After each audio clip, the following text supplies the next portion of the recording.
Elie, I hope this does not count as your listening to white people section of your week, because you tweeted, I'm going to listen to Eric Nelson, but fair warning, that will max out my listening to white people quotient for the day, likely the week, possibly the month.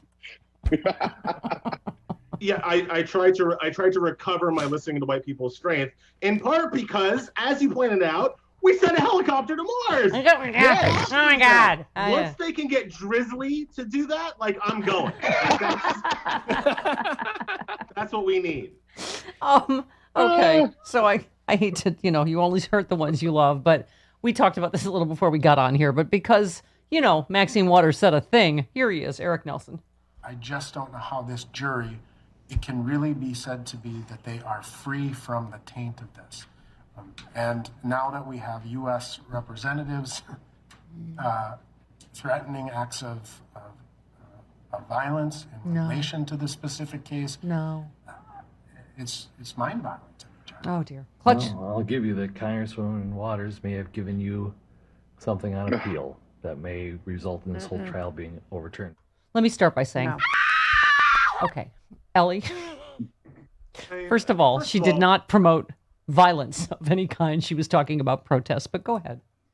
That conversation was two white people being like, oh my God, a black woman said something. The other white guy going, I know she did. Can you believe it? You might win just because a black woman spoke out. I mean, that was that conversation. Yeah. No, that is not grounds for appeal. No, that is not grounds for mistrial, but they're going to try it. I mean, I think one of the things that people have to steel themselves for is that even if we have a conviction in this trial, which is not something I'm counting on, but hoping for, but even if we have a conviction in this trial, it's not going to end there. The first thing that happens is that the Nelson is going to move for a mistrial and move to have the judge set it aside as a matter of law. I don't think Peter Cahill, who has not covered himself, the judge, I do not think he has covered himself in glory in his administration of this trial, but I do not think that he wants to be ground zero for white supremacy by setting aside the verdict. But absolutely, they will appeal. The Chauvin people will appeal this to the superior courts in Minnesota, trying to get this case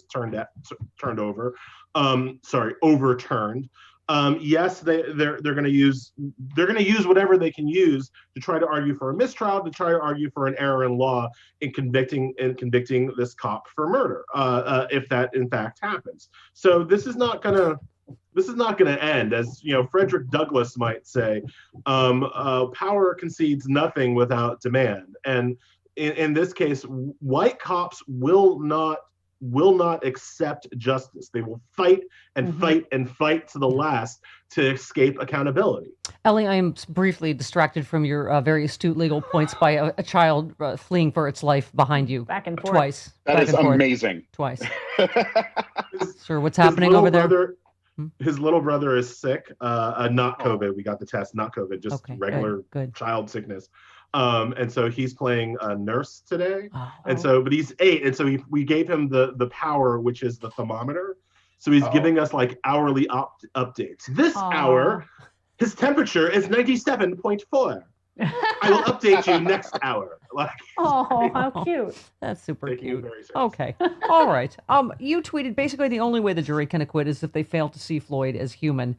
And I agree with you. You said, you got a tough case when you as the defense attorney are showing videos where your client's victim says, Mama, I love you, right before your client murders him. I mean, didn't he sum it all up to me, Elie, when he said this was not policing, this was murder. And every single person in the police department up to the chief testified to that this was not policing. This was not their techniques. This was murder. I don't know how they get away from this. I don't know how they get away from the 9 minutes and 29 seconds. One of the reasons why I think Eric Nelson, the defense attorney, is showing video. I mean, usually, and I'm not here to criticize defense attorneys, but usually you don't see a defense attorney show video of the victim crying out in pain and agony and asking for his mother before he is killed by your client. That's not the usual strategy here. I think part of why he's doing it is because this is what he's got. I mean, when you got a dog of the case, you're going to get some fleas. But the other part that's happening is that I think he's almost trying to desensitize the jury to the death that we saw, right? Like at some point, if you see Floyd die over and over and over and over again, and you're for the last 4 weeks, at some point do you become desensitized to the fact that a human being's life is being stuffed out in front of you, and start thinking of it almost like you're watching like a CGI, representation of life. And I think that that's part of what's going on here. That's part of what must be going on in the jury deliberation. Like there's got to be some level of people who are over it by now, right? Who are used to the thought that Floyd was killed and have failed to, are no longer kind of emotionally able to kind of grapple with that. I think that's part of what's got to be going on right now. We pause to report that you will be getting a temperature check soon as the child has fled up the stairs behind you. Okay. When I'm listening to my Joy read, as I do every day, and she says Elie Mystal has written a very important piece in The Nation you must read, I was like, oh, that's my homework for tomorrow. Hang on. I got to go get that. That's me tomorrow. But Elie, as you do, Mr. Fancy Harvard Law degree, you brought up something I've never heard of. But your piece was how the Supreme Court gave cops a license to kill. You said Chauvin's defense is so basic that an attorney straight out of law school could pull it off. His lawyers are simply arguing that cops have the right to kill people if they think they need to. The defense lawyers know that the law does not require Chauvin to behave like a human being. It only requires him to behave like a cop. It doesn't hold cops to an objective standard of behavior. Instead, the law allows an individual cop's own frailties, their fears, their racist misconceptions, even their own hysteria to define the scope of acceptable cop behavior.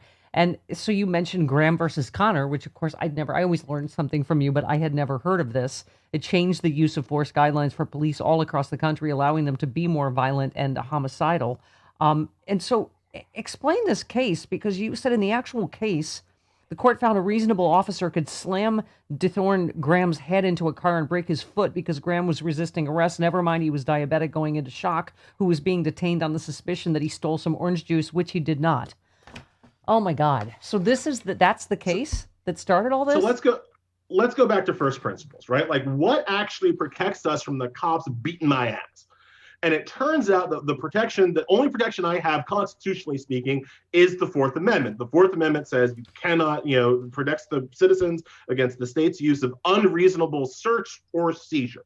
Of course, the founding fathers did not define unreasonable because white colonists and slavers had a very different conception of reasonable than I did.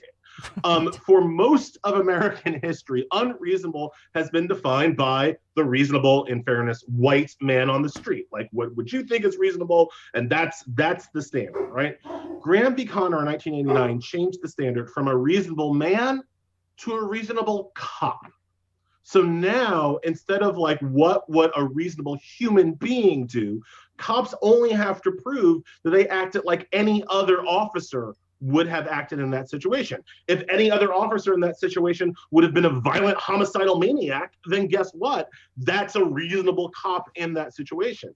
In the actual case, DeThorne Graham, as I said, he was a passenger in a car. He was diabetic. He needed some juice. He stopped at a convenience store. DeThorne Graham went into the convenience store, saw that the line was too long, came back into the car, and his friend drove off. Well, a copper saw that and was just like, I wonder if something's fishy going on here. Instead of going to the store and being like, didn't go to the store, just followed the car for some distance, then pulled the car over. Now, again, Graham hasn't had his orange juice, so he's starting to go into diabetic shock. His friend has Graham's card, diabetic card, being like, he's a diabetic. It's like, I got a note from my doctor here.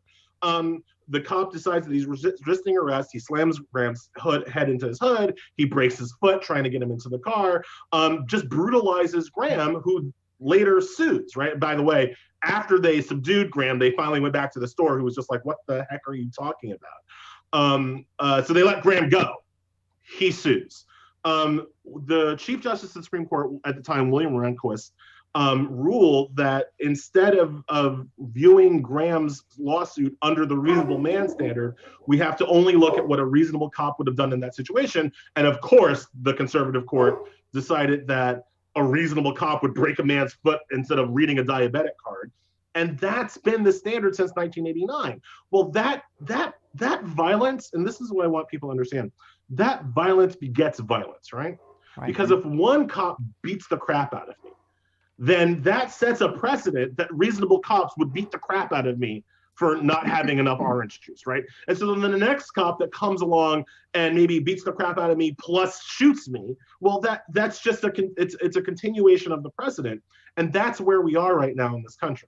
Well, right. You said, yeah, the history's proven them woefully wrong. Graham versus Connor is the reason every officer accused of murder claims I feared for my life. It's the reason most officers were never charged in the first place, and the reason a police officer saying I thought he had a gun nullifies the objective truth that a suspect was unarmed.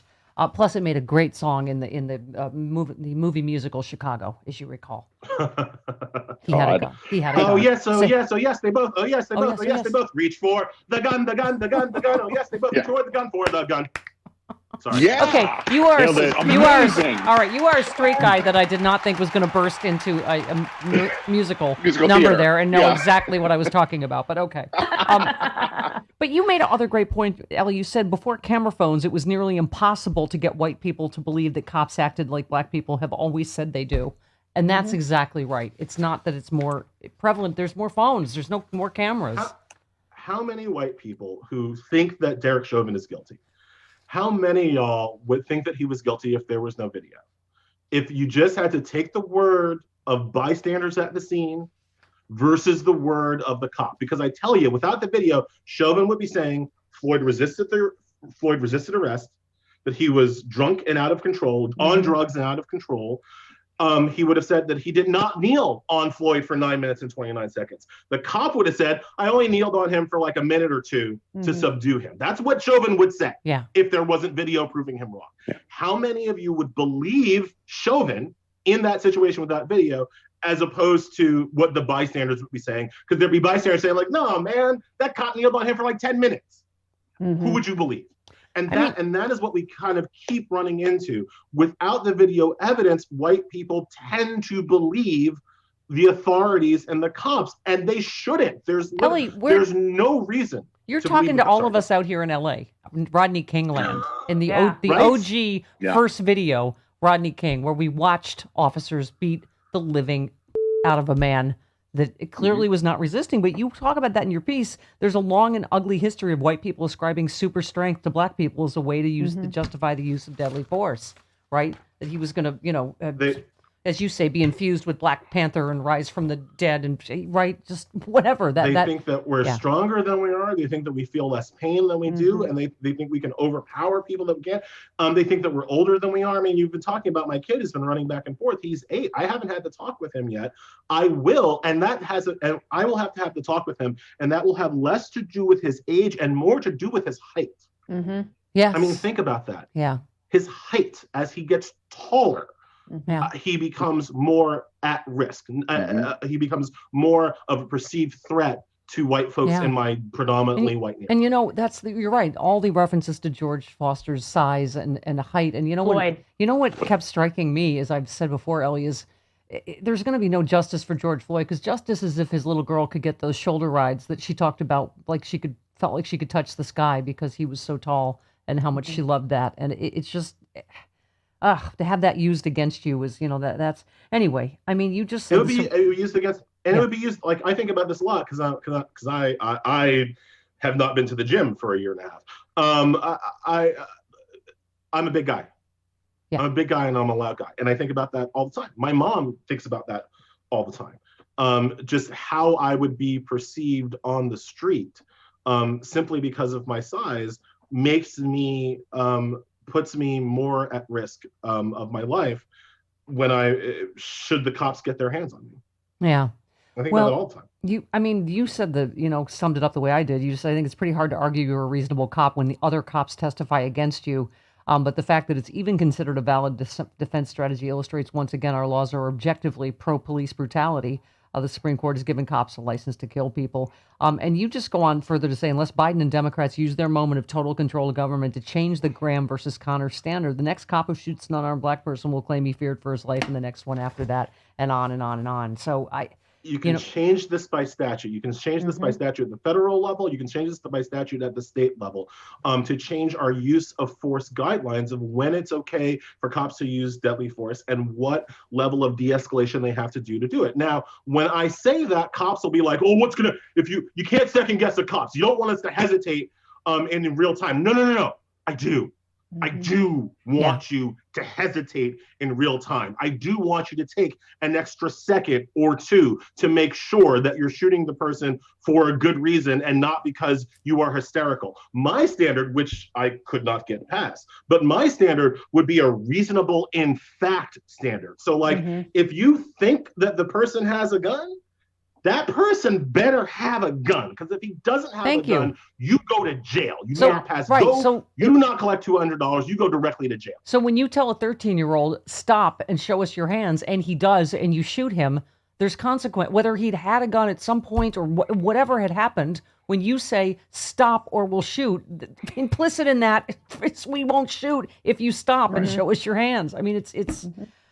Anyway, Ellie, an unarmed person. I don't care if they're just like, oh, well, Adam Toledo, he was only unarmed for a second. He was only unarmed for a second because the cop didn't take 2 seconds to let him be unarmed. That's why he was unarmed for only a second. You cannot shoot people who are unarmed. And like, that is, I say that as if I'm saying something controversial. Yeah. It is not controversial to say that you cannot shoot people if they are unarmed. That should be obvious. Ellie, we're way over time, you've gone way over your listening to white people quota for this week. Exactly. So